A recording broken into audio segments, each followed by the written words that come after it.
Hello everyone, जैसे हम solve कर थे बायोलॉजी टेस्ट सीरीज जिसका पार्ट नंबर 6 रहने वाला है। अगर आपने इस सीरीज़ के किसी भी पार्ट को मिस किया है तो आई बटन पर आपको सभी पार्ट्स अवेलेबल मिल जाएंगे। ठीक है, ऊपर साइड राइट हैंड साइड में आपको आई बटन दिख रहा होगा, तो वहाँ पर जैसे ही टाइप करोगे वहाँ पर आपको सभी पार्ट्स दिखाई देंगे, तो वहाँ से आप सभी पार्ट्स को क्लियर कर सकते हो। ठीक है, चलो आज की वीडियो को स्टार्ट करते हैं। इससे पहले अगर चैनल को अभी तक सब्सक्राइब नहीं किया है तो चैनल को सब्सक्राइब जरूर कर लेना और पास के बेल आइकन जरूर दबा देना, जिससे जब भी हमारे को नई वीडियो अपलोड की जाए तो वो सबसे पहले आपको प्राप्त हो। ठीक है, चलो आज की वीडियो स्टार्ट करते हैं। आज को नया सीख लेते हैं।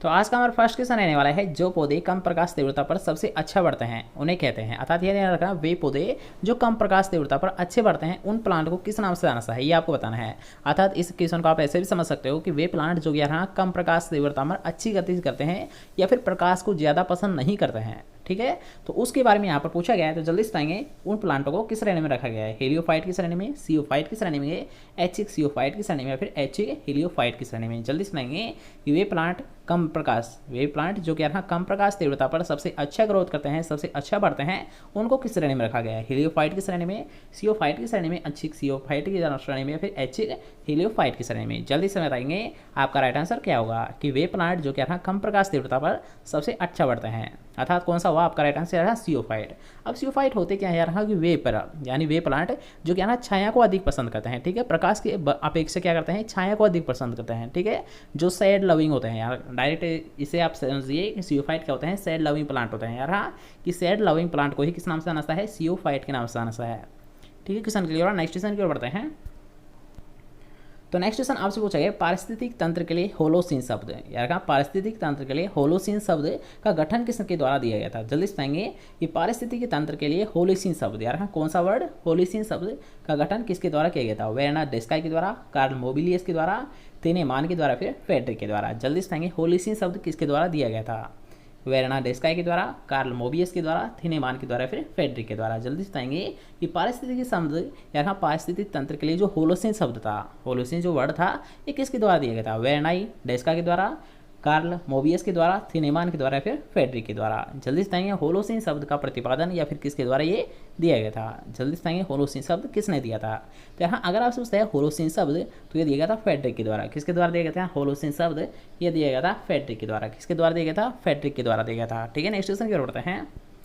तो नेक्स्ट क्वेश्चन आपसे पूछा गया यार ओजोन छेद की इकाई क्या है। डायरेक्ट आपको ये मान लीजिए कि ओजोन को किस में मापा जाता है, उसकी यूनिट क्या होती है ओजोन की। ठीक है, ओजोन का जो सिंबल होता है ये होता है O3। ठीक है, इस सिंबल को भी आपको ध्यान रखना है कि अगर आपसे पूछता है ओजोन छेद की इकाई क्या होती है, अर्थात यहाँ ओजोन की जो मोटाई होती है मान लीजिए, तो उसको किस में मेजर किया जाता है, उसकी यूनिट क्या होती है। जल्दी से बताएंगे डोप्सन होती है, ppm होती है, डेसिमल होती है, फिर TG होती है। जल्दी से बताएंगे कि ओजोन छेद की यूनिट क्या होती है, इकाई क्या होती है, और इसका सिंबल क्या होता है O3 होता है। जल्दी से बताएंगे ओजोन छेद की इकाई क्या होती है, यूनिट क्या होती है, डोप्सन होती है, ppm होती है, डेसिमल होती है, फिर DG होती है, अर्थात TG होती है। जल्दी से पाएंगे कि ओजोन छेद की इकाई क्या होती है, तो क्या होती है यहाँ डोप्सन होती है। क्या होती है यहाँ ओजोन छेद की अगर आपसे पूछा जाए यूनिट इकाई तो कौन सी होती है, डोप्सन होती है। इसके साथ साथ आपको ये भी याद रखना है कि डेसिमल किसकी होती है। ठीक है, डेसिमल की अगर आपसे पूछा जाए तो वो इसकी होती है। ठीक है, जो वो इस होती है तो इसकी तीव्रता को मापा जाता है डेसिमल के द्वारा। लेकिन अगर आपसे पूछा जाए ओजोन छेद, तो ओजोन छेद की जो यूनिट होती है, जो इकाई होती है, वो क्या होती है, डोप्सन होती है। क्या होती है, डोप्सन होती है। ठीक है, क्वेश्चन क्लियर हुआ। नेक्स्ट क्वेश्चन की ओर बढ़ते हैं। तो नेक्स्ट क्वेश्चन आपसे पूछा है 3 माइल आइलैंड और चेरनोबिल यार हाँ, 3 माइल आइलैंड और चेरनोबिल उदाहरण किसके हैं, अर्थात ये घटनाएं थी यानी किसकी घटनाएं थी, ये आपको बताना है। तो जल्दी से बताएंगे कि परमाणु दुर्घटना के उदाहरण है ये, प्रकाश रासायनिक धुंध के उदाहरण है ये, ध्वनि प्रदूषण के उदाहरण है, या फिर तेलीय प्रदूषण के उदाहरण है। अर्थात ये किसके एग्जाम्पल है, 3 माइल आइलैंड और चेरनोबिल। ठीक है, दो एग्जाम्पल यहाँ पर आपको दे रखे हैं कि 3 माइल आइलैंड और चेरनोबिल किसके उदाहरण है, परमाणु दुर्घटना के उदाहरण है, प्रकाश रासायनिक धुंध के उदाहरण है, ध्वनि प्रदूषण के उदाहरण, या फिर तेलीय प्रदूषण के उदाहरण है। जल्दी से बताएंगे 3 माइल आइलैंड और चेरनोबिल किसके उदाहरण है, किसके एग्जाम्पल है। जल्दी से बताएंगे 3 माइल आइलैंड किसके हैं एग्जाम्पल। जल्दी से बताएंगे चेरनोबिल, तो ये होते हैं परमाणु दुर्घटना के, किसके होते हैं परमाणु दुर्घटना के एग्जाम्पल होते हैं 3 माइल आइलैंड और चेरनोबिल। कौन कौन से 3 माइल आइलैंड और चेरनोबिल यार परमाणु दुर्घटना के एग्जाम्पल होते हैं, दुर्घटना के उदाहरण होते हैं। ठीक है, नेक्स्ट क्वेश्चन की ओर बढ़ते हैं। तो नेक्स्ट क्वेश्चन आपसे पूछा गया एक एकल समुदाय में प्रजातियों की संख्या को किस में मेजर किया जाता है। यार हाँ, यहाँ पर आपसे पूछा है एक एकल समुदाय, ठीक है, एक समुदाय है और उसमें आपको यार हाँ प्रजातियों की संख्या को कैलकुलेट करना है, तो उस किसी नाम से जाना जाता है, यही आपको बताना है कि उसको यानी जो प्रजाति होती है तो इनकी संख्या को किस टर्म के नाम से जाना जाता है। ये आपको बताना चाहे है, जल्दी से बताएंगे कि अल्फा विविधता के नाम से जाना जाता है, बीटा विविधता के नाम से जाना जाता है, गामा विविधता के नाम से जाना जाता है, फिर डेल्टा विविधता के नाम से जाना जाता है। जल्दी से बताएंगे कि एक समुदाय में यहाँ प्रजातियों की संख्या को किस नाम से जाना जाता है, अल्फा विविधता के नाम से, बीटा विविधता के नाम से, गामा या फिर डेल्टा। जल्दी से बताएंगे किस नाम से जानेंगे, अल्फा, बीटा या फिर गामा या डेल्टा। जल्दी से बताएंगे कि प्रजातियों की संख्या को किस नाम से जाना जाता है। तो यहाँ अगर आप सोचते हैं एक एकल समुदाय में, ठीक है, एक एकल समुदाय में प्रजातियों की संख्या, तो इसे बोलता है अल्फा विविधता। किस नाम से जाना जाता है, अल्फा विविधता के नाम से जाना जाता है। ठीक है, क्वेश्चन क्लियर है। नेक्स्ट क्वेश्चन की बढ़ते हैं। तो नेक्स्ट क्वेश्चन आपसे जो है निम्न में से एक स्यूडो सीरियल के रूप में जाना सा है। यार हाँ, ये एग्रीकल्चर का भी और बायोलॉजी का दोनों ही इंपॉर्टेंट क्वेश्चन बनता है, दोनों में ही, और दोनों में ही आपसे एग्जाम में पूछा गया है। तो यार हाँ, अगर आप सोचते हैं एक स्यूडो सीरियल, तो पहले जल्दी से बता देंगे कि स्यूडो सीरियल किसे बोला सा है।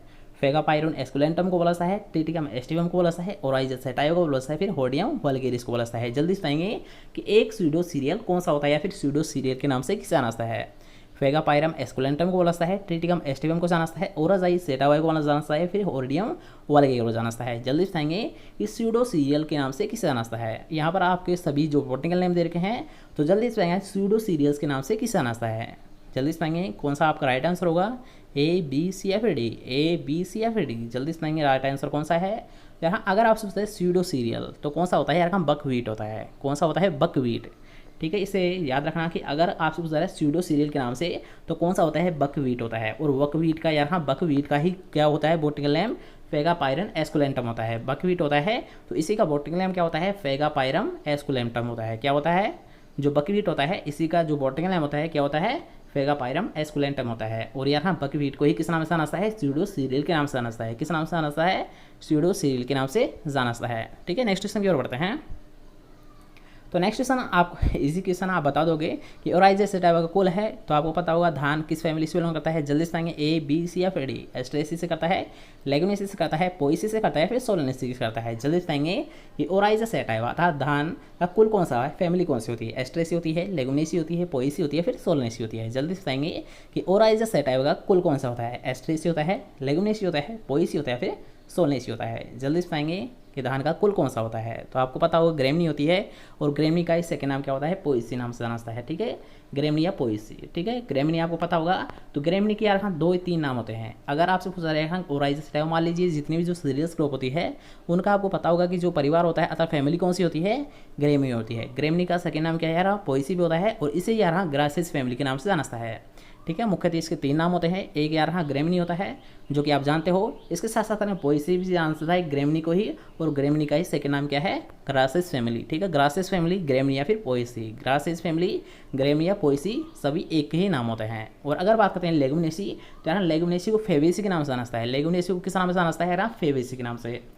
ठीक है, यहाँ पर इनके बारे में थोड़ा सा डिस्कस कर लेते हैं यार हाँ, कि अगर पूछा रहा है लेगुमिनेसी के बारे में, ठीक है, तो लेगुमिनेसी का सेकंड नाम क्या होता है यार हाँ, फेबेसी होता है। कौन सा होता है यार हाँ, फेबेसी होता है।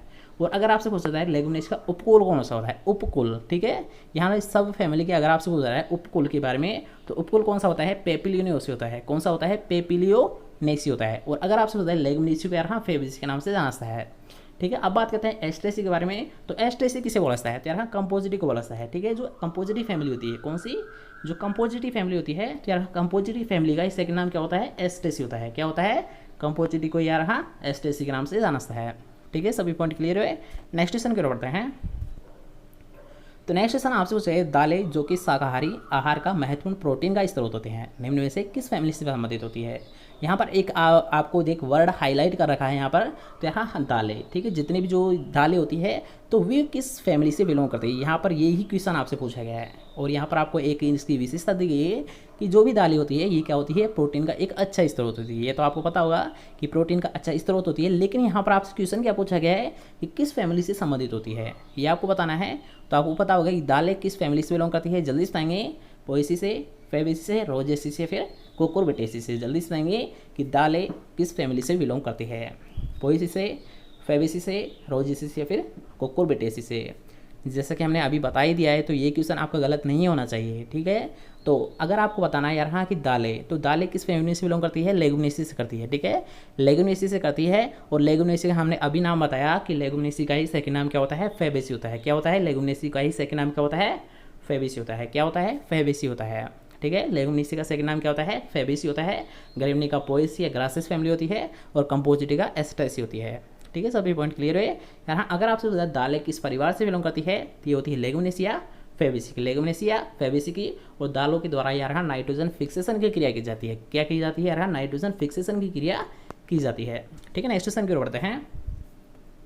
तो नेक्स्ट क्वेश्चन आपसे पूछेगा निम्न में से कौन सा मिस्र का कपास के नाम से जाना है, ठीक है यार। हाँ, यहाँ पर एक वर्ड हाईलाइट किया गया है कि मिस्र का कपास के नाम से किसे जाना है, ये आपको बताना है। तो जल्दी से कहेंगे कि ऐसी कौन सी स्पीसीज है, ठीक है, कपास की ऐसी कौन सी स्पीसीज है जिसे यार हम मिस्र का कपास के नाम से जाना है, ठीक है। यहाँ पर एक उपनाम दे रखा है कपास का कि मिस्र का कपास कौन से स्पीसीज को बोलाता है, ये आपको बताना है। तो जल्दी से कहेंगे गोसिपियम अर्बोरियम को बोलाता है, गोसिपियम हेर्बेसियम को बोलाता है, गोसिपियम हिरसुटम को बोलाता है, फिर गोसिपियम बारबेडेंस को बोलाता है। जल्दी से कहेंगे कि निम्न में से कौन सा मिस्र का कपास के नाम से जाना जाता है, Gossypium arboreum, Gossypium herbaceum, Gossypium hirsutum या फिर गोसिपियम बारबेडेंस। जल्दी से कहेंगे इसका राइट आंसर क्या होगा कि निम्न में से कौन सा मिस्र का कपास के नाम से जाना जाता है, Gossypium arboreum, Gossypium herbaceum, Gossypium hirsutum या फिर गोसिपियम बारबेडेंस। तो यार अगर आपसे पूछता है मिस्र का कपास, तो यार कौन सी स्पीसीज को बोलाता है मिस्र का कपास, तो ये बोलाता है गोसिपियम बारबेडेंस को। किसको बोलाता है यार, गोसिपियम बारबेडेंस को यार मिस्र के कपास के नाम से जाना है, ठीक है। किसे बोलाता है,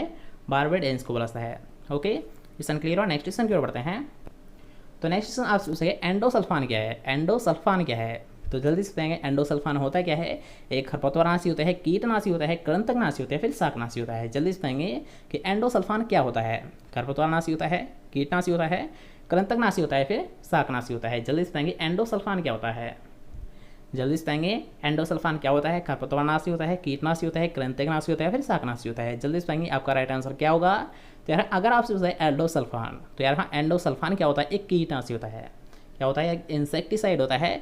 जैसे कि अगर बात करते हैं एग्जाम्पल के तौर पर, तो एंडोसल्फान का प्रयोग यार हाँ दीमक को नष्ट करने के लिए किया जाता है, ठीक है। किसको नष्ट करने के लिए, दीमक को कंट्रोल करने के लिए मुख्यतः इसका प्रयोग किया जाता है।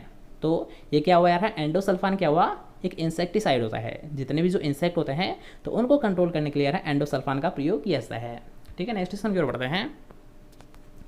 तो नेक्स्ट क्वेश्चन आपसे पूछिए मूंगफली का तेल, ठीक है, मूंगफली का तेल निम्न में से किस वर्ग का है। ये क्वेश्चन आपने नहीं पढ़ा होगा, तो जल्दी से इसका राइट आंसर बताएंगे जल्दी से। अगर किसी ने पढ़ रखा है तो अच्छी बात है वैसे। तो जल्दी से बताएं यहाँ मूंगफली का तेल निम्न में से किस वर्ग का रखा गया है, अर्थात किस श्रेणी में रखा गया है। सूखे तेल की श्रेणी में रखा गया है, अर्ध सूखे तेल की श्रेणी में रखा गया है, गैर सूखे तेल की श्रेणी में रखा गया है, फिर कृत्रिम तेल के अंतर्गत रखा गया है। अर्थात यार किस वर्ग में, किस श्रेणी में रखा गया है मूंगफली के तेल को, ये आपको बताना है।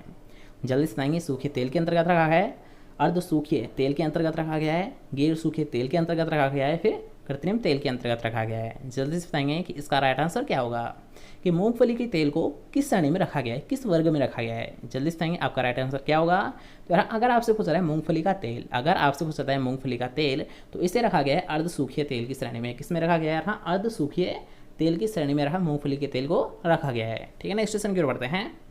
तो नेक्स्ट क्वेश्चन आपसे पूछा गया है, एक कॉमन क्वेश्चन है, एक अच्छा क्वेश्चन भी है, कई बार आपसे एग्जाम में पूछा भी गया है कि निम्न में से विटामिन ए सर्वाधिक किस में पाया जाता है। तो जल्दी से बताएंगे कि विटामिन ए सर्वाधिक किस में होता है, सेव में, गाजर में, शहद में, फिर मूंगफली में। जल्दी से बताएंगे कि निम्न में से विटामिन ए सर्वाधिक किस में होता है, सेव में होता है, गाजर में होता है, शहद में होता है, फिर मूंगफली में होता है। जल्दी से बताएंगे विटामिन ए सर्वाधिक किस में होता है। तो ऑप्शंस के अकॉर्डिंग आपका राइट आंसर क्या है यार, हाँ गाजर। किस में पाया जाता है यार, हाँ गाजर में पाया जाता है। किस में पाया जाता है, गाजर में पाया जाता है, ठीक है। Question clear. नेक्स्ट क्वेश्चन की ओर बढ़ते हैं।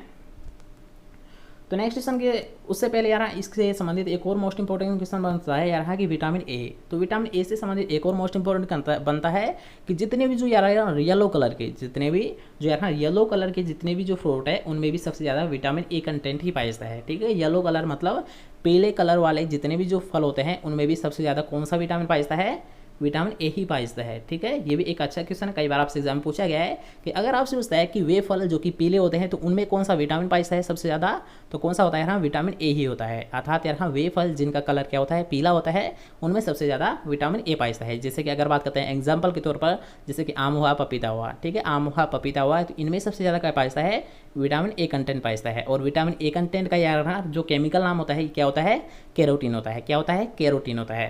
ठीक है, क्वेश्चन क्लियर हुआ। नेक्स्ट क्वेश्चन है, उससे पहले अगर आपको वीडियो पसंद आ रही है तो वीडियो कर दीजिए एक लाइक, चैनल को अभी तक सब्सक्राइब नहीं किया है तो चैनल को लीजिए सब्सक्राइब और पास के बेल आइकन जरूर दबा देना, जैसे कि जब भी हमारे नई वीडियो अपलोड की जाए तो वो सबसे पहले आपको प्राप्त हो। ठीक है, नेक्स्ट क्वेश्चन की ओर बढ़ते हैं।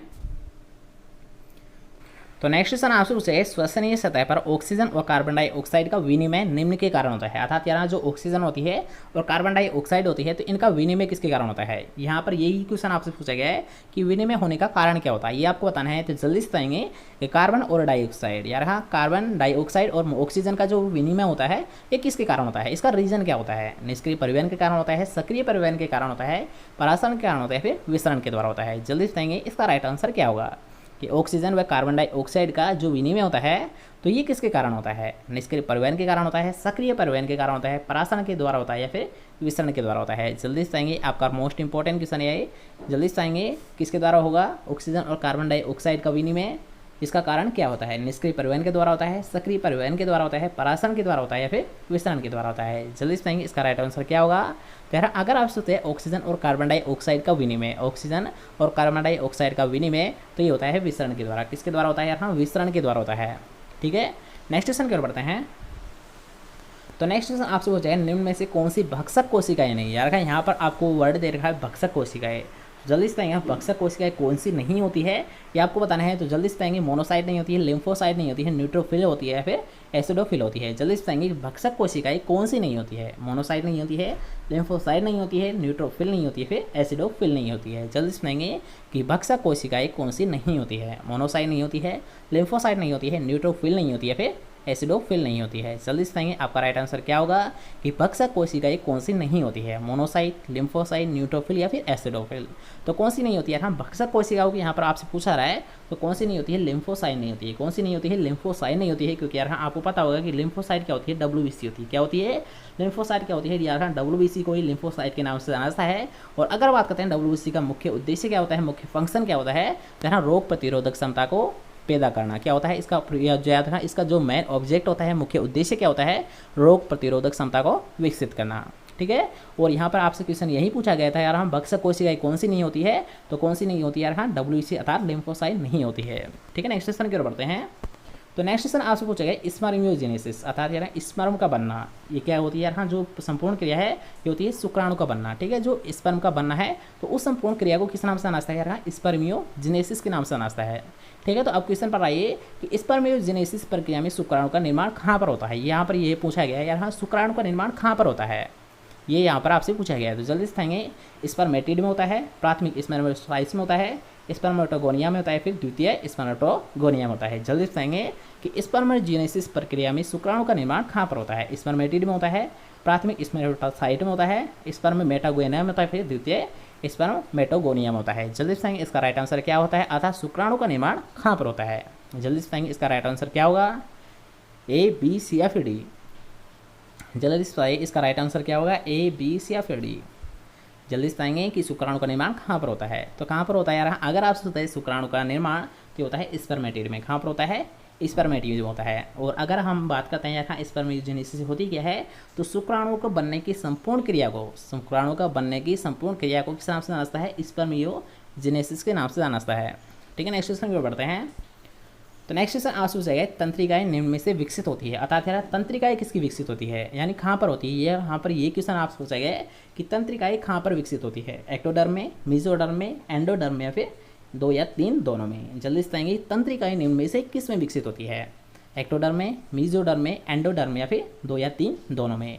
जल्दी से बताएंगे ऑप्शन से पहले आप देख लीजिए कि तंत्रिकाएं निम्न में से विकसित होती है, एक्टोडर्म में होती है, मेसोडर्म में होती है, एंडोडर्म में होती है, फिर 2 या 3 दोनों में होती है। अर्थात ये ऑप्शन क्या है, इन दोनों में होती है। ठीक है, तो जल्दी से बताएंगे कहाँ पर होती है तंत्रिकाओं का विकास, अर्थात यहाँ कहाँ पर विकसित होती है। तो यहाँ अगर आपसे पूछते हैं तंत्रिकाएं विकसित, ठीक है, तो कहाँ पर होती है, एक्टोडर्म में होती है। कहाँ पर होती है यहाँ तंत्रिकाएं जो विकसित ये होती है एक्टोडर्म में होती है। कहाँ पर होती है, एक्टोडर्म डर में तंत्रिकाएं विकसित होती है। ठीक है, नेक्स्ट क्वेश्चन की ओर बढ़ते हैं। तो नेक्स्ट क्वेश्चन आपसे पूछा भ्रूण आवरण भ्रूण को निम्न में सहायता करता है। ठीक है, जो भ्रूण आवरण होता है, ठीक है, आपको पता होगा यार भ्रूण के चारों तरफ क्या होता है, एक भ्रूण आवरण होता है। तो यहाँ पर यही क्वेश्चन पूछा गया कि जो भ्रूण आवरण होता है, ठीक है, जो कवर होता है भ्रूण का, तो वो निम्न में से किसके द्वारा सहायता करता है, यानी किससे सहायता करता है, यहाँ पर ये क्वेश्चन पूछा गया है। तो पहले आप क्वेश्चन देख लीजिए कि पोषण से सुरक्षा करता है, बाहरी आघात से सुरक्षा करता है, उत्सर्जन में सुरक्षा करता है, फिर श्वसन में श्वसन करता है, अर्थात श्वसन में जो सुरक्षा करता है। जल्दी से पाएंगे कि भ्रूण आवरण है, ये भ्रूण को निम्न में से किसके द्वारा सहायता प्रदान करता है। पोषण से सहायता प्रदान करता है, बाहरी आघात से सुरक्षा प्रदान करता है, उत्सर्जन में सहायता प्रदान करता है, फिर श्वसन में सहायता प्रदान करता है। जल्दी से पाएंगे आपका राइट आंसर क्या होगा कि भ्रूण आवरण का यानी जो मुख्य सहायता है ये क्या होती है। तो यहाँ अगर आप सोचते हैं भ्रूण के चारों तरफ जो भ्रूण आवरण होता है इसका मुख्य उद्देश्य क्या होता है, मेन फंक्शन क्या होता है, तो यहाँ बाहरी आघात से सुरक्षा पहुंचाना है। यहाँ कि भ्रूण आवरण का क्या होता है, यहाँ भ्रूण को किसी भी प्रकार से बाहरी आघात से सुरक्षा पहुंचाना, यहाँ मुख्य कार्य होता है भ्रूण आवरण का। क्या होता है यहाँ कि अगर आप सोचते हैं भ्रूण आवरण का मुख्य फंक्शन क्या होता है, मुख्य कार्य क्या होता है, तो यहाँ भ्रूण का बाहरी आघातों से सुरक्षा प्रदान करना। क्या होता है, बाहरी आघातों से सुरक्षा को प्रदान करना ही यहाँ भ्रूण आवरण का मुख्य फंक्शन होता है, मुख्य कार्य होता है। ठीक है, नेक्स्ट क्वेश्चन की ओर बढ़ते हैं। तो इस क्वेश्चन को थोड़ा सा ध्यान से समझना है कि यहाँ पर आपसे पूछा गया कि जब एक शुक्राणु अंडे में प्रवेश करता है, जब एक शुक्राणु अंडे में प्रवेश करता है तो अन्य शुक्राणु का प्रवेश किसके द्वारा रोका जाता है। यहाँ पर ये क्वेश्चन आपसे पूछा गया है। तो दोबारा से देख लीजिए, यहाँ पर ये क्वेश्चन आपसे पूछा रहा है कि आपको पता होगा जो अंडाणु होता है तो इसमें केवल एक ही शुक्राणु अंदर जा पाता है, ठीक है, उसके बाद में नहीं जा पाते हैं। वैसे अगर आपने देखा होगा तो यार हाँ कि आपने पढ़ा होगा कि शुक्राणु की संख्या क्या होती है, लाखों में होती है। ठीक है, लाखों में होते हैं शुक्राणु, लेकिन एक ही हो पाते हैं। ठीक है, निश्चित केवल एक ही कर पाता है, लेकिन क्यों, इसका रीज़न क्या होता है, यही आपसे पूछा गया है। तो ये जल्दी आपको बताना है। तो क्या होता है इसका रीज़न, पहले आप ऑप्शन देख लीजिए, उसके अकॉर्डिंग राइट आंसर बताइए। कि योग के संघनन द्वारा, रंगीन आवरण के निर्माण द्वारा, पित्ते के कला के निर्माण के द्वारा, फिर निषेचन कला के निर्माण के द्वारा। अर्थात जितने भी जो शुक्राणु होते हैं वो अंदर क्यों नहीं जा पाते हैं, इसका रीज़न क्या होता है। जल्दी से पाएंगे कि योग के संघनन के द्वारा, रंगीन आवरण के निर्माण के द्वारा, पित्त की कला के निर्माण के द्वारा, फिर निषेचन कला के निर्माण के द्वारा। जल्दी से पाएंगे आपका राइट आंसर क्या होगा। जल्दी से पाएंगे ए, बी, सी या फिर डी। राइट आंसर कौन सा होगा, ए, बी, सी या फिर डी। क्यों नहीं जा पाते हैं अन्य शुक्राणु, केवल एक ही क्यों जा पाता है, इसका रीज़न क्या होता है। योग के संघनन के द्वारा, रंगीन आवरण के निर्माण के द्वारा, पित्त की कला के निर्माण के द्वारा, फिर निषेचन कला के निर्माण के द्वारा। तो यार इसका मुख्य रीज़न यही होता है कि जो निषेचन कला है ये बन जाती है, और यार निषेचन कला के निर्माण के द्वारा ही क्या होते हैं, जो एक शुक्राणु के अलावा जितने भी जो शुक्राणु वे नहीं जा पाते हैं। ठीक है, क्या होता है, क्योंकि यार जब जो एक शुक्राणु जाता है तो उससे क्या होता है, निषेचन कला का निर्माण हो जाता है। क्या होता है यार, निषेचन कला का निर्माण हो जाता है, इसी के कारण यार जो अन्य शुक्राणु है वो प्रवेश नहीं कर पाते हैं। ठीक है, क्वेश्चन क्लियर हुआ। नेक्स्ट क्वेश्चन की ओर बढ़ते हैं। तो नेक्स्ट क्वेश्चन आपसे पूछा गया कार्पस ल्यूटियम। कार्पस ल्यूटियम स्रावित करती है, तो जल्दी से बताएंगे कि यहाँ कार्पस ल्यूटियम के द्वारा कौन से हार्मोन को स्रावित किया जाता है। LH hormone, oestrogen hormone, progesterone hormone या फिर एफएसएस हार्मोन। जल्दी से बताएंगे कि एलएच हार्मोन मतलब ल्यूटिनाइजिंग हार्मोन। एलएच क्या होता है, ल्यूटिनाइजिंग हार्मोन होता है। ठीक है, दूसरा होता है एस्ट्रोजन हार्मोन, थर्ड है प्रोजेस्टेरोन हार्मोन, और एफएसएच अर्थात फोलिकल स्टिमुलेटिंग हार्मोन। क्या होता है, एफएसएच फोलिकल स्टिमुलेटिंग हार्मोन। तो जल्दी से बताएंगे कि कार्पस ल्यूटियम के द्वारा कौन सा हार्मोन स्रावित किया जाता है। LH hormone, oestrogen hormone, progesterone hormone या फिर एफएसएस हार्मोन अर्थात ल्यूटिनाइजिंग हार्मोन, और एफएसएस का मतलब फोलिकल स्टिमुलेटिंग हार्मोन। तो जल्दी से बताएंगे कार्पस ल्यूटियम के द्वारा कौन सा हार्मोन स्रावित किया जाता है, ए, बी, सी या फिर डी। जल्दी से बताएंगे राइट आंसर कौन सा होगा कि ए, बी, सी या फिर डी। जल्दी से बताएंगे राइट आंसर कौन सा होगा। तो यहाँ अगर आपसे पूछता है कार्पस ल्यूटियम, अगर आपसे पूछता है कार्पस ल्यूटियम, तो यहाँ कार्पस ल्यूटियम के द्वारा कौन सा हार्मोन स्रावित किया जाता है, प्रोजेस्टेरोन किया जाता है। कौन सा किया जाता है, थर्ड ऑप्शन प्रोजेस्टेरोन को स्रावित किया जाता है। ठीक है, कार्पस ल्यूटियम किस यानी कौन सा हार्मोन को स्रावित करती है, प्रोजेस्टेरोन हार्मोन को ही स्रावित करती है। ठीक है, नेक्स्ट क्वेश्चन की ओर बढ़ते हैं। तो नेक्स्ट क्वेश्चन आपसे पूछा गया एक कॉमन क्वेश्चन है कि साइनोबैक्टीरिया निम्न में से किसके खेत में उपयोगी जैव उर्वरक होता है अर्थात बायो फर्टिलाइजर होता है। जैसे कि हमने इसे सुबह ही क्लियर किया है, तो ये क्वेश्चन आपका गलत नहीं होना चाहिए। तो जल्दी से बताएंगे साइनोबैक्टीरिया निम्न में से किसके खेत में उपयोगी जैव उर्वरक है। गेहूं में, मक्का में, चावल में, गन्ना में। जल्दी से बताएंगे साइनोबैक्टीरिया निम्न में से किसके खेत में उपयोगी जैव उर्वरक है अर्थात यहाँ बायो फर्टिलाइजर के रूप में इसे प्रयोग किया जाता है। तो जल्दी से बताएंगे इसका राइट आंसर क्या होगा। गेहूं में किया जाता है, मक्के में किया जाता है, चावल में किया जाता है, फिर गन्ने में किया जाता है। जल्दी से बताएंगे साइनोबैक्टीरिया। तो सबसे पहले तो आपको ये पता होना चाहिए साइनोबैक्टीरिया होता क्या है। तो साइनोबैक्टीरिया का नीलहरी शैवाल, ठीक है, जो बीजी होता है, ब्लू ग्रीन एल्गी होता है तो उसी का सेकंड नाम क्या होता है यार, हाँ साइनोबैक्टीरिया होता है। ठीक है, जो बीजी होता है ब्लू ग्रीन एल्गी होता है तो उसी का सेकंड नाम क्या होता है, साइनोबैक्टीरिया होता है। तो ये साइनोबैक्टीरिया है। ठीक है, जो नीली हरी सेब वाला है तो इसका प्रयोग किस खेत में किया जाता है, अर्थात कौन सी फसल है जिसके खेत में ब्लू ग्रीन एल्गी का प्रयोग किया जाता है, तो धान फसल होती है अर्थात चावल में। ठीक है, इसमें किया जाता है यहाँ ब्लू ग्रीन एल्गी का प्रयोग ये किया जाता है चावल में, किसमें किया जाता है, चावल या धान फसल में किया जाता है। ओके, नेक्स्ट क्वेश्चन की ओर बढ़ते हैं। तो नेक्स्ट क्वेश्चन आपसे पूछे यदि आसू जल में, ठीक है, यदि अमीबा को आसू जल में रख दिया जाए तो उसकी संकुचन प्रणालियाँ, यार हाँ यहाँ पर आपसे क्वेश्चन पूछा गया है कि अमीबा को, अगर मान लीजिए कि अमीबा को हम आसू जल में रख देते हैं तो उससे क्या होता है यार, संकुचनशील धानियाँ, यार कि जो अमीबा की संकुचनशील धानियाँ है ये किस प्रकार कार्य करेगी, अर्थात उसका कार्य में बढ़ोतरी होगी, घटेगी, या फिर कोई भी प्रभाव नहीं पड़ेगा, या फिर जल्दी से रुकी जाएगी, ये यहाँ पर पूछा गया है। तो क्वेश्चन को दोबारा से पढ़ लीजिए कि यदि अमीबा को आसू जल में रखा दिया है, ठीक है, अगर मान लीजिए अमीबा को हम आसू जल में रख देते हैं तो उससे यार उसकी संकुचनशील धानियों के कार्य पर क्या प्रभाव पड़ेगा, क्या इफेक्ट पड़ेगा, यही आपसे पूछा गया है। तो जल्दी से आएंगे कि कार्य धीरे करेगी, कार्य तेज करेगी, अप्रभावित रहेगी, या फिर समाप्त हो जाएगी। जल्दी से आएंगे कि संकुचनशील धानियों पर किस प्रकार का इफेक्ट पड़ता है, किस प्रकार का प्रभाव पड़ता है, कार्य धीरे करेगी, कार्य तेज करेगी, अप्रभावित रहेगी, या फिर समाप्त हो जाएगी। जल्दी से आएंगे कि यदि अमीबा को आसू जल में रख दिया जाए, यदि अमीबा को आसू जल में रख दिया जाए तो संकुचनशील या धानियाँ पर क्या इफेक्ट पड़ेगा, क्या प्रभाव पड़ेगा। जल्दी से आएंगे, कार्य धीरे करेगी, कार्य तेजी से करेगी, अप्रभावित रहेगी, फिर समाप्त हो जाएगी। जल्दी से आएंगे राइट आंसर कौन सा होगा। तो यहाँ अगर आपसे पूछा जाए अमीबा को आसू जल में, तो यहाँ अमीबा को आसू जल में रखने पर जो संकुचनशील धानियाँ हैं ये कार्य तेजी से करेगी, किस प्रकार करेगी यार, ये कार्य तेजी से करेगी। ठीक है, नेक्स्ट क्वेश्चन की ओर बढ़ते हैं। तो नेक्स्ट क्वेश्चन आपसे पूछा गया प्लेनोरबिस, प्लेनोरबिस और लिमनिया निम्न में से किसके मध्यवर्ती होती है, प्लेनोरबिस और लिमनिया निम्न में से किसके मध्यवर्ती होती है। जल्दी से आएंगे फेस्यूला के मध्य, शिफ्टोसोना के मध्य, ट्राइचिनेला के मध्य, या फिर एकिनोकोकस के मध्य। जल्दी से आएंगे कि प्लेनोरबिस और लिमनिया, प्लेनोरबिस और लिमनिया ये निम्न में से किसके मध्यवर्ती होती है, फेस्यूला के मध्य, शिफ्टोसोना के मध्य, ट्राइचिनेला के मध्य, या फिर एकिनोकोकस के मध्य। जल्दी से आएंगे राइट आंसर कौन सा होगा, ए, बी, सी या फिर डी। जल्दी से आएंगे राइट आंसर कौन सा है, ए, बी, सी या फिर डी। प्लेनोरबिस और लिमनिया निम्न में से किसके मध्यवर्ती होती है, फेस्यूला के मध्य, शिफ्टोसोना के मध्य, ट्राइचिनेला के मध्य, या फिर एकिनोकोकस के मध्य। तो किसके मध्य होती है यहाँ, प्लेनोरबिस और लिमनिया ये होती है फेस्यूला के मध्य। ठीक है, किसके मध्यवर्ती होती है, फेस्यूला के मध्यवर्ती होती है। ठीक है, नेक्स्ट क्वेश्चन की ओर बढ़ते हैं। तो नेक्स्ट क्वेश्चन आपसे पूछा गया है कि केंचुए में टिफ्टोसेल निम्न में पाई जाती है, अर्थात टिफ्टोसेल किसका भाग होता है, अर्थात ये जो टिफ्टोसेल जो ग्रंथि होती है ये कहाँ पर पाई जाती है, ये आपको बताना है। तो जल्दी से बताएंगे ग्रसिका में पाई जाती है, आमाशय में पाई जाती है, पेशनी में पाई जाती है, फिर आंत्र में पाई जाती है। जल्दी से बताएंगे केंचुए में जो टिफ्टोसेल होता है यार, हाँ केंचुए में जो टिफ्लोसोल होता है तो ये निम्न में से कहाँ पर पाई जाता है, ग्रसिका में पाई जाता है, आमाशय में पाई जाता है, पेशनी में पाई जाता है, फिर आंत्र में पाई जाता है। जल्दी से बताएंगे केंचुए में टिफ्लोसोल, यार हाँ केंचुए में टिफ्लोसोल निम्न में कहाँ पर पाया जाता है, ग्रेसिका में, आमाशय में, पेशनी में, फिर आंत्र में। जल्दी से राइट आंसर कौन सा होता है। तो यहाँ अगर आपसे पूछा है टिफ्लोसोल के बारे में, अगर आपसे पूछा रहा है यार हाँ टिफ्लोसोल के बारे में तो कहाँ पर पाई जाता है, आंत्र में पाई जाती है। कहाँ पर पाई जाती है यार, आंत्र में पाई जाती है। और यार हाँ टिफ्लोसोल से संबंधित एक या दो क्वेश्चन हमेशा पूछे जाते हैं, इसलिए यार हाँ कि केंचुए में जो टिफ्लोसेल है इससे संबंधित जितने भी क्वेश्चन बनते हैं उनके बारे में अच्छे से याद कर लेना, क्योंकि यार हाँ एक अच्छा क्वेश्चन है।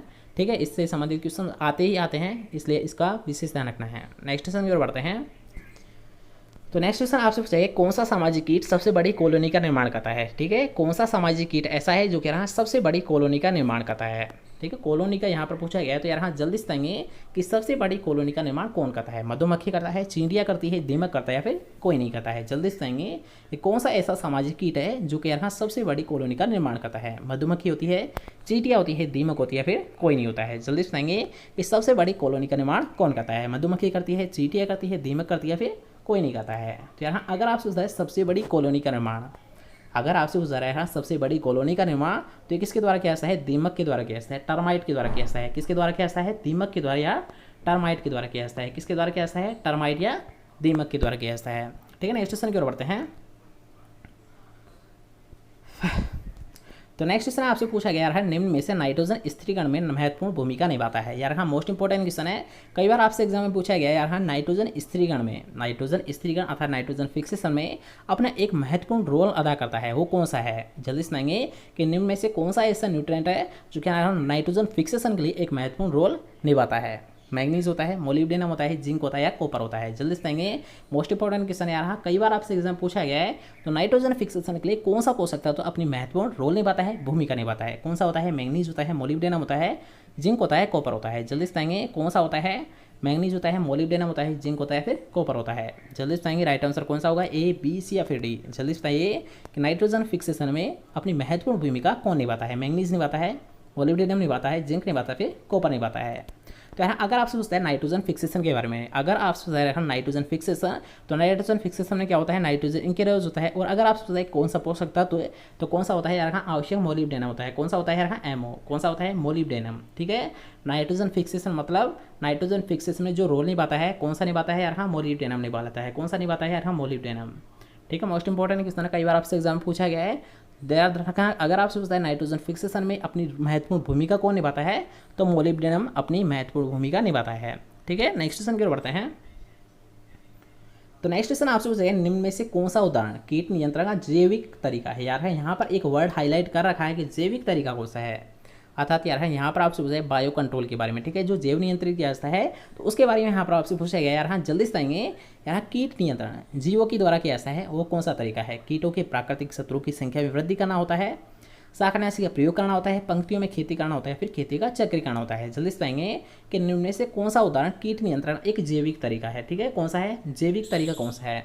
कीटों के प्राकृतिक शत्रुओं की संख्या में वृद्धि करना, शाकनाशी का प्रयोग करना, पंक्तियों में खेती करना, फिर खेती का चक्रीकरण करना। जल्दी से बताएंगे कि निम्न में से कौन सा उदाहरण, निम्न में से कौन सा उदाहरण कीट नियंत्रण का जैविक तरीका होता है? ठीक है, जैविक तरीका यहाँ पर पूछा गया है। तो जल्दी से बताएंगे राइट आंसर कौन सा होगा, ए, बी, सी या फिर डी? ए, बी, सी या फिर डी?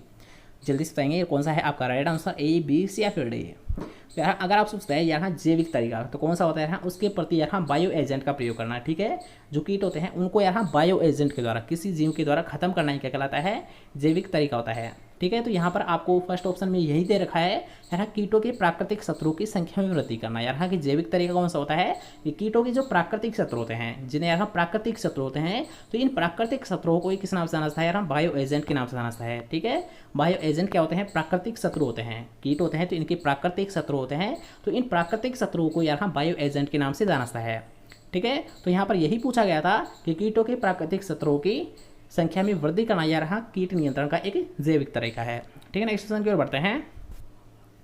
नेक्स्ट क्वेश्चन में अच्छे क्वेश्चन है, इसे भी हमने क्लियर कर लिया था, ये क्वेश्चन भी आपका गलत नहीं होना चाहिए। तो जल्दी से बताएंगे कि ट्रोगोडर्मा ग्रेनेरियम का सामान्य नाम क्या है? अर्थात ये किसका नाम होता है? Scientific name. जल्दी से बताएंगे कि ट्रोगोडर्म ग्रेनेरियम ये किसका सामान्य नाम होता है? खपरा भृंग का होता है, चावल मोथ का होता है, फली छेदक होता है, फिर पल्स भृंग का होता है। जल्दी से बताएंगे कि ट्रोगोडर्मा ग्रेनेरियम किसका नाम होता है? खपरा भृंग का होता है, चावल मोथ का होता है, फली छेदक का होता है, फिर पल्स भृंग का होता है। जल्दी से बताएंगे राइट आंसर कौन सा होगा कि ट्रोगोडर्मा ग्रेनेरियम का सामान्य नाम क्या होता है? खपरा भृंग होता है, चावल मोथ होता है, फली छेदक होता है, फिर पल्स भृंग होता है। जल्दी से बताएंगे राइट आंसर कौन सा होगा।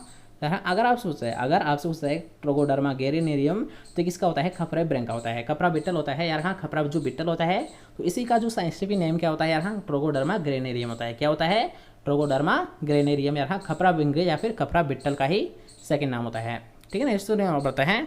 तो नेक्स्ट क्वेश्चन आपसे पूछा गया है कि अलैंगिक प्रजनन अर्थात यार एसेक्सुअल जो प्रोडक्शन होता है, ठीक है, एसेक्सुअल जो रिप्रोडक्शन आता है सामान्यतः निम्न पायस्था है, अर्थात किस किस में देखने को मिलता है ये आपको बताना है। तो जल्दी से बताएंगे एसेक्सुअल रिप्रोडक्शन किस किस में देखने को मिलता है? पौधे और पादपों में, कम विभेदित जीवों में, सूक्ष्म जीवों में, या फिर उपयुक्त सभी में। जल्दी से बताएंगे एसेक्सुअल रिप्रोडक्शन, एसेक्सुअल रिप्रोडक्शन किस किस में देखने को मिलता है? पौधों और पादपों में देखने को मिलता है, कम विभेदित जीवों में देखने को मिलता है, सूक्ष्म जीवों में देखने को मिलता है, फिर उपरोक्त सभी में देखने को मिलता है। जल्दी से बताएंगे राइट आंसर कौन सा होगा कि अलैंगिक प्रजनन किस में देखने को मिलता है? अर्थात यहाँ एसेक्सुअल रिप्रोडक्शन किस में पायस्था है, किस में देखने को मिलता है? जल्दी से बताएंगे इसका राइट आंसर क्या होगा, ए, बी, सी या फिर डी? ए, बी, सी या फिर डी? जल्दी से बताएंगे राइट आंसर कौन सा होगा कि अलैंगिक प्रजनन अर्थात यहाँ एसेक्सुअल रिप्रोडक्शन किस में होता है? पौधों और पादपों में होता है, कम विभेदित जीवों में होता है, सूक्ष्म जीवों में होता है, फिर इन सभी में होता है। जल्दी से बताएंगे किस में होता है एसेक्सुअल रिप्रोडक्शन? जल्दी से बताइए तो किस में होता है यार? हाँ एसेक्सुअल रिप्रोडक्शन तो ये होता है हाँ सभी में, अर्थात यहाँ पौधों और पादपों में देखने को मिलता है, कम विभेदित जीवों में देखने को मिलता है और सूक्ष्म जीवों में भी देखने को मिलता है, अर्थात यहाँ एसेक्सुअल रिप्रोडक्शन सभी में देखने को मिलता है। ठीक है, कौन सा है राइट आंसर? आपका फोर्थ ऑप्शन। नेक्स्ट क्वेश्चन की ओर बढ़ते हैं। तो नेक्स्ट क्वेश्चन आपसे पूछा है निमेटोड में सबसे सामान्य लिंग निर्धारण का तरीका कौन सा है? यार हाँ निमेटोड में सबसे सामान्य लिंग निर्धारण का तरीका कौन सा है? x0 xx, xy या फिर x0 xy। जल्दी से आएंगे निमेटोड के लिए। यार हाँ, निमेटोड के लिए जो लिंग निर्धारण होता है ये किसके द्वारा क्या होता है? xx के द्वारा होता है, x0 xx के द्वारा होता है, xy के द्वारा, xo है सॉरी, xx के द्वारा होता है, xo xx के द्वारा होता है, xy के द्वारा होता है, xo xy के द्वारा होता है। जल्दी से आपका राइट आंसर क्या होगा कि निमेटोड में लिंग का निर्धारण किसके द्वारा होता है? तो यहाँ अगर आप निमेटोड के लिए, तो निमेटोड में जो लिंग का निर्धारण ये होता है xo xx के द्वारा। किसके द्वारा होता है? xo xx के द्वारा होता है। ठीक है, नेक्स्ट क्वेश्चन की ओर बढ़ते हैं। तो नेक्स्ट क्वेश्चन आपसे पूछा है, खेत में चारों तरफ नाली किसकी सुरक्षा हेतु बनाई जाती है? खेत में चारों तरफ नाली किसकी सुरक्षा हेतु बनाई जाती है? अर्थात यहाँ ऐसा कौन सा कीट है जिसके प्रोटेक्शन के लिए, ऐसा कौन सा कीट है जिसके प्रोटेक्शन के लिए यहाँ जो खेत के चारों तरफ है वो नाली बनाई जाती है और उसका प्रोटेक्शन किया जा सकता है। खेत के चारों तरफ नाली बनाकर ऐसा कौन सा कीट है जिसका प्रोटेक्शन किया जा सकता है, जिससे सुरक्षा पा सकते हैं, तो कौन सा होता है ये आपको बताना है। तो जल्दी से पाएंगे, एफिड का कंट्रोल कर सकते हैं, रेड हेयर कैटरपिलर का कर सकते हैं, सफ़ेद मक्खी का कर सकते हैं, फिर खपरे भृंग का कर सकते हैं। कि ऐसा कौन सा कीट है जिसके यहाँ खेत में चारों तरफ हम खाई बनाकर या फिर नाली बनाकर उसके द्वारा यानी उससे होने वाली जो लॉस होता है उसे कम किया जा सकता है। ऐसा कौन सा कीट होता है? जल्दी से पाएंगे कि एफिड होता है, रेड हेयर कैटरपिलर होता है, सफ़ेद मक्खी होती है, फिर खपरा भृंग होता है। जल्दी से पाएंगे कि ऐसा कौन सा इंसेक्ट है, कौन सा कीट होता है कि खेत में चारों तरफ नाली किसकी सुरक्षा हेतु बनाई जाती है? तो कौन सा होता है ऐसा कीट? तो ये होता है रेड हेयर कैटरपिलर। कौन सा होता है? रेड हेयर कैटरपिलर होता है, जिसके यहाँ खेत के चारों तरफ नाली बनाकर या फिर ट्रेंच खोदकर इसके द्वारा जो लॉस आता है उसे कम किया जा सकता है। ठीक है, नेक्स्ट क्वेश्चन की ओर बढ़ते हैं। नेक्स्ट क्वेश्चन आपसे पूछेंगे, न्यूक्लियोसाइड बने होते हैं, न्यूक्लियोसाइड किसके द्वारा बने होते हैं ये आपको बताना है। यहाँ एक होता है न्यूक्लियोसाइड, एक होता है न्यूक्लियोटाइड। यहाँ पर साइड के बारे में पूछा गया, यहाँ साइड के बारे में, तो थोड़ा सा ध्यान से बताना कि इसका राइट आंसर क्या होता है। एक शर्करा और एक नाइट्रोजन क्षारक मिलकर न्यूक्लियोसाइड का निर्माण करेंगे। एक शर्करा और एक फास्फोट का जो अणु होते हैं ये दोनों मिलकर न्यूक्लियोसाइड का निर्माण करेंगे। एक फास्फोट और एक नाइट्रोजन क्षार दोनों मिलकर न्यूक्लियोसाइड का निर्माण करेंगे, या फिर इनमें से कोई नहीं। अर्थात यहाँ न्यूक्लियोसाइड किससे मिलकर बने होते हैं? जल्दी से बताएंगे, एक शर्करा और एक नाइट्रोजन क्षारक से मिलकर, एक शर्करा और एक फास्फेट के अणु से मिलकर, एक फास्फेट और एक नाइट्रोजन क्षारक से मिलकर। अर्थात जल्दी से बताएंगे न्यूक्लियोसाइड किससे मिलकर बने होते हैं? एक शर्करा, एक नाइट्रोजन क्षार से। जल्दी से बताएंगे ए, बी, सी या फिर डी। अर्थात कौन सा ऑप्शन राइट है, ए, बी, सी या फिर डी? जल्दी से बताएंगे आपका राइट आंसर क्या होगा कि न्यूक्लियोसाइड किससे मिलकर बने होते हैं? एक शर्करा, एक नाइट्रोजन क्षार के, एक शर्करा, एक फास्फोट के, एक फास्फेट और एक नाइट्रोजन क्षार से मिलकर, या फिर इनमें से किसी के नहीं। तो यहाँ अगर आप सोचते हैं साइड के बारे में, तो यहाँ साइड में क्या होता है? फोस्फेट समूह नहीं होता है। ठीक है, अगर बात की जाए फोस्फेट समूह तो यहाँ साइड में फोस्फेट समूह नहीं होता है। क्या होता है? साइड में फोस्फेट समूह नहीं होता है। और आपको याद है कि फास्फेट समूह तो होगा नहीं, अर्थात आपका इसके अलावा इन दोनों में से राइट आंसर होगा। तो कौन सा होगा यार? इसमें भी फोस्फेट समूह है तो ये भी नहीं हो सकता। तो कौन सा है आपका राइट आंसर रहेगा? फर्स्ट ऑप्शन है, क्योंकि यहाँ कि हमने बताया यहाँ साइड में क्या होता है? फास्फेट समूह नहीं होते हैं। अर्थात यहाँ न्यूक्लियोसाइड किससे मिलकर बने होंगे? एक शर्करा और एक नाइट्रोजन क्षारक से मिलकर बनाते हैं। एक शर्करा और एक नाइट्रोजन क्षारक से मिलकर क्या होता है? न्यूक्लियोसाइड का निर्माण होता है। और अगर यहाँ पर आपसे ये क्वेश्चन पूछा था यार है ना कि न्यूक्लियोटाइड क्या होता है, अगर आपसे यहाँ पर ये क्वेश्चन पूछा था न्यूक्लियोटाइड क्या होता है, तो यार है न्यूक्लियोटाइड क्या होता है?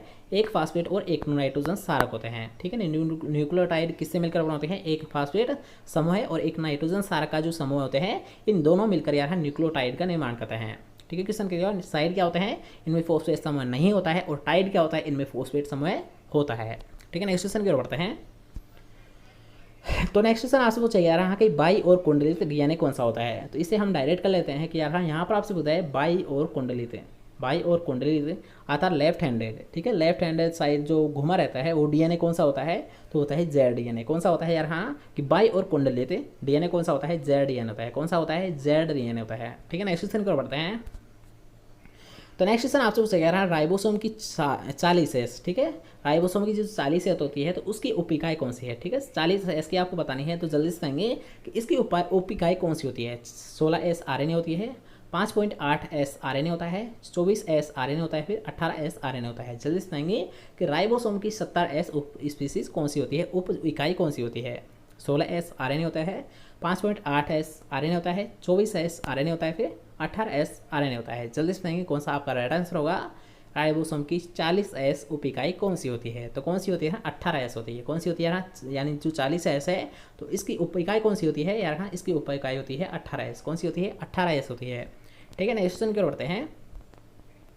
तो नेक्स्ट क्वेश्चन आपसे पूछा है मटर क्या होता है? अर्थात यहाँ सेल्फ पोलिनेटेड क्रॉप होती है, क्रॉस पोलिनेटेड क्रॉप होती है, ये दोनों होती है, फिर इनमें से कोई सा नहीं होता है। जल्दी से कहेंगे कि पाइसम सेटाइवम क्या होता है? अर्थात यहाँ सेल्फ पोलिनेटेड क्रॉप होती है, क्रॉस पोलिनेटेड क्रॉप होती है, या फिर ये दोनों होती है, या फिर इनमें से कोई सा नहीं होता है। जल्दी से कहेंगे कि मटर क्या होता है? अर्थात मटर का पौधा होता है, ये क्या होता है? सेल्फ पोलिनेटेड होता है, क्रॉस पोलिनेटेड होता है, या फिर ये दोनों होता है, या फिर इनमें से कोई सा नहीं होता है। जल्दी से कहेंगे मटर क्या होता है? तो यार अगर आपसे पूछता है मटर के बारे में, तो मटर क्या होता है? यहाँ सेल्फ पोलिनेटेड क्रॉप होती है। क्या होती है यार? हाँ, सेल्फ पोलिनेटेड अर्थात स्वपरागित फसल होती है। क्या होती है? स्वपरागित फसल होती है। ठीक है ना, नेक्स्ट क्वेश्चन की ओर बढ़ते हैं।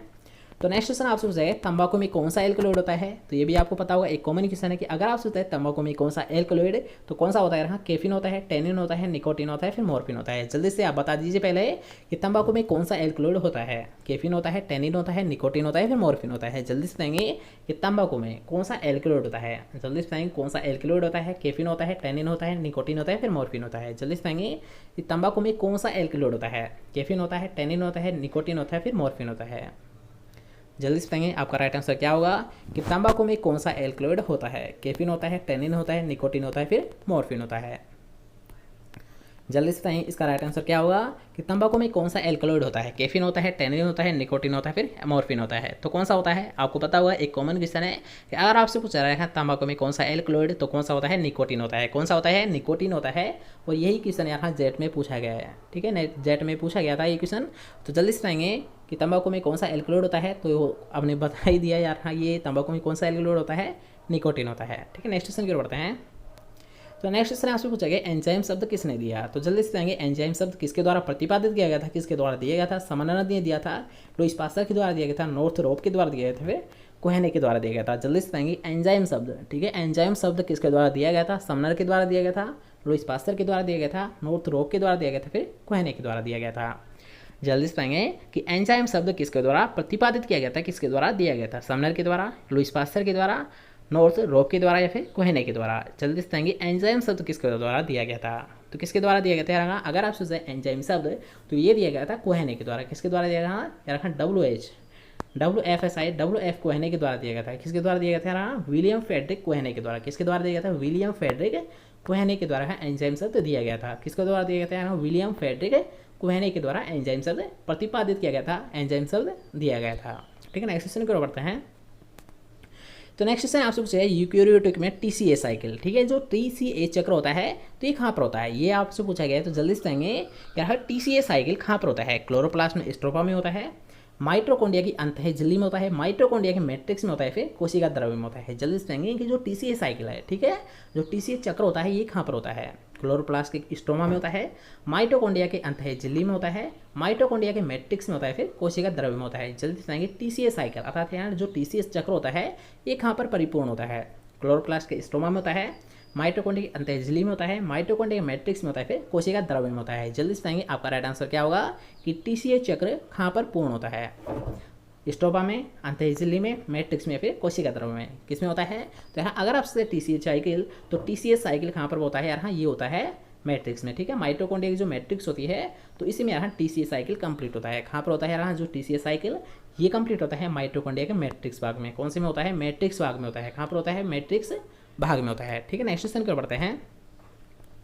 तो नेक्स्ट क्वेश्चन आपसे पूछा है C4 का मुख्य एंजाइम कौन सा है? यार यहाँ पर आपसे पूछा है मुख्य एंजाइम के बारे में। ठीक है, तो जल्दी से बताएंगे मुख्य एंजाइम कौन सा होता है? रूबिस्को एंजाइम होता है, मेलेट डिहाइड्रोजनेज एंजाइम होता है, एसिटाइल को एंजाइम ए हो जाता है, फिर पेप कार्बोक्सिलेज एंजाइम होता है। जल्दी से बताएंगे C4 प्लांट होते हैं। ठीक है, जो C4 प्लांट होते हैं तो उनका मुख्य एंजाइम कौन सा होता है? रूबिस्को होता है, मेलेट डिहाइड्रोजनेज होता है, एसिटाइल को एंजाइम ए होता है, फिर पेप कार्बोक्सिलेज एंजाइम होता है। जल्दी से बताएंगे C4 मुख्य। ठीक है, जो C4 प्लांट होते हैं तो इनका मुख्य एंजाइम किसे माना जाता है? रूबिस्को को माना जाता है, मेलेट डिहाइड्रोजनेज को माना जाता है, एसिटाइल को एंजाइम ए को माना जाता है, फिर पेप कार्बोक्सिलेज एंजाइम को माना जाता है। जल्दी से बताएंगे इसका राइट आंसर क्या होगा? तो यार अगर आपसे पूछता है C4 का मुख्य एंजाइम, ठीक है, यहाँ पर आपसे पूछा है एंजाइम के बारे में तो कौन सा होता है यार? पेप कार्बोक्सिलेज होता है। कौन सा होता है? पेप कार्बोक्सिलेज एंजाइम होता है। ठीक है, अगर आपसे पूछता है एंजाइम के बारे में तो कौन सा होता है? पेप कार्बोक्सिलेज होता है। और अगर यहाँ पर आपसे ये क्वेश्चन पूछता है यार हाँ कि फर्स्ट प्रोडक्ट क्या होता है? ठीक है। एक और मोस्ट इंपॉर्टेंट क्वेश्चन बनता है कि जो C4 प्लांट होते हैं, ठीक है, जो C4 प्लांट होते हैं तो इनका जो फर्स्ट स्टेबल प्रोडक्ट होता है, फर्स्ट जो प्रोडक्ट बनता है, ठीक है, जो C4 साइकिल है मान लीजिए इसमें फर्स्ट प्रोडक्ट कौन सा बनता है, तो ये भी क्वेश्चन एग्जाम में पूछा जाता है। तो कौन सा होता है ना, ये होता है ऑक्जेलिक अम्लिक यानी ओक्सिडिक एसिडिक अम्ल होता है, ऑक्जेलिक एसिडिक एसिड होता है। यानी इसे आप कैसे याद रखोगे यार, हाँ अगर आप पूछता है प्रथम स्थायी तत्व कौन सा होता है, जो प्रथम स्थायी जो उत्पाद बनता है, ठीक है, जो C4 साइकिल होते हैं तो इसमें प्रथम स्थायी जो उत्पाद बनता है वो कौन सा होता है, ऑक्जेलिक एसिडिक एसिड होता है। अब इसे आप कैसे याद रखोगे, तो इसे आप ऐसे याद रख सकते हो डायरेक्ट यार, C4, ठीक है, यहाँ पर आप पूछा है C4 तो इस 4 से आपको जीरो कर देना है। क्या करना है यार, इस 4 को आपको जीरो कर देना है। कैसे याद रखोगे यार, इस 4 को आपको जीरो कर देना है। अर्थात आपका राइट आंसर कौन सा होगा यार, ऑक्जेलिक अम्ल का यानी ऑक्जेलिक एसिटिक एसिड। कैसे याद रखोगे यार, हाँ कि इस 4 को आपको जीरो कर देना है और क्या होगा यार, हाँ ये फर्स्ट स्टेबल प्रोडक्ट होता है, प्रथम जो स्थायी उत्पाद बनता है C4 साइकिल में वो कौन सा होता है, ऑक्जेलिक एसिटिक एसिड होता है। ठीक है, क्वेश्चन क्लियर है। नेक्स्ट क्वेश्चन की ओर बढ़ते हैं। तो नेक्स्ट क्वेश्चन आपसे निम्न में से कौन सा प्राकृतिक हार्मोन है, ठीक है, नेचुरल हार्मोन कौन सा है ये आपको बताना है। 2,4-D होता है, इंडोल एसिटिक एसिड होता है, नैफ्थलिक अम्ल होता है या फिर कोई नहीं होता है। जल्दी से बताएंगे प्राकृतिक हार्मोन कौन सा है यार, है ना, यहाँ पर आपसे पूछा गया प्राकृतिक हार्मोन के बारे में, तो जल्दी से बताएंगे 2,4-D होता है, IAA होता है, नैफ्थलिक अम्ल होता है, फिर कोई नहीं होता है। जल्दी से बताएंगे कि प्राकृतिक हार्मोन कौन सा है, नेचुरल हार्मोन कौन सा है। 2,4-D होता है, IAA अर्थात इंडोल एसिटिक एसिड होता है, नैफ्थलिक एसिडिक एसिड होता है या फिर कोई नहीं होता है। जल्दी से बताएंगे प्राकृतिक हार्मोन कौन सा है। प्राकृतिक हार्मोन के यहाँ पर आपसे पूछा गया है तो कौन से होते हैं यार, IAA और NAA। कौन कौन से होते हैं यार, IAA और नैफ्थलिक एसिटिक एसिड होता है, इंडोल एसिटिक एसिड और नैफ्थलिक एसिटिक एसिड क्या होते हैं यार, नेचुरल हार्मोन होते हैं जो कि यार प्लांट में स्वयं बन जाते हैं। कौन सा है आपका राइट आंसर, सेकंड ऑप्शन। क्योंकि यार अगर आप सोचते हैं प्राकृतिक हार्मोन तो कौन कौन से होते हैं यार, IAA अर्थात इंडोल एसिटिक एसिड और naphthalic acetic acid, indole acetic acid और नैफ्थलिक एसिटिक एसिड। ठीक है, नेक्स्ट क्वेश्चन की ओर बढ़ते हैं जो कि आज का हमारा लास्ट क्वेश्चन रहने वाला है कि फाइटोक्रोम अवशोषित करते हैं, अर्थात किस प्रकार के प्रकाश को ये अवशोषित करते हैं। ठीक है, यहाँ पर आपसे पूछा है फाइटोक्रोम के बारे में, तो यहाँ जल्दी से बताएंगे कि फाइटोक्रोम किसको अवशोषित करता है, किस प्रकार के किरणों को ये अवशोषित करता है। लाल और नीले प्रकाश को, हरे और लाल प्रकाश को, लाल और सुदूर प्रकाश को या फिर पराबैंगनी प्रकाश को। जल्दी से बताएंगे कि फाइटोक्रोम, ठीक है, फाइटोक्रोम होते हैं तो ये किसको एब्जॉर्व करते हैं। जल्दी से बताएंगे लाल और नीले प्रकाश को करते हैं, हरे और लाल प्रकाश को करते हैं, लाल और सुदूर प्रकाश को करते हैं, फिर पराबैंगनी प्रकाश को करते हैं। जल्दी से बताएंगे कि फाइटोक्रोम किसको अवशोषण करते हैं, किसका एब्जॉर्व करते हैं। लाल और नीले प्रकाश को करते हैं, हरे और लाल प्रकाश को करते हैं, लाल और सुदूर प्रकाश को करते हैं, फिर पराबैंगनी प्रकाश को करते हैं। तो किसको करते हैं, जल्दी से बताएंगे कि फाइटोक्रोम किसका अवशोषण करते हैं, किसका एब्जॉर्व करते हैं। तो यहाँ अगर आप सोचते हैं फाइटोक्रोम के बारे में तो फाइटोक्रोम करते हैं यार लाल और सुदूर प्रकाश को, किसको करते हैं यार एब्जॉर्व, ये करते हैं लाल और सुदूर प्रकाश को, किसको करते हैं, लाल और सुदूर प्रकाश को करते हैं। ठीक है, तो आज के लिए बस इतना ही। कैसा लगा आज का वीडियो कमेंट करके जरूर बताइए। आई थिंक आपको वीडियो बहुत पसंद आई हो तो आपको नई वीडियो एक लाइक, इस वीडियो को दीजिए अपने दोस्तों के साथ ज़्यादा से ज़्यादा शेयर, और चैनल को अभी तक सब्सक्राइब नहीं किया तो चैनल को लीजिए सब्सक्राइब। मिलते हैं को नेक्स्ट इंपॉर्टेंट ऑफिसर, जब तक लीजिए जय हिंद, जय Bharat, bye bye, take care, good night.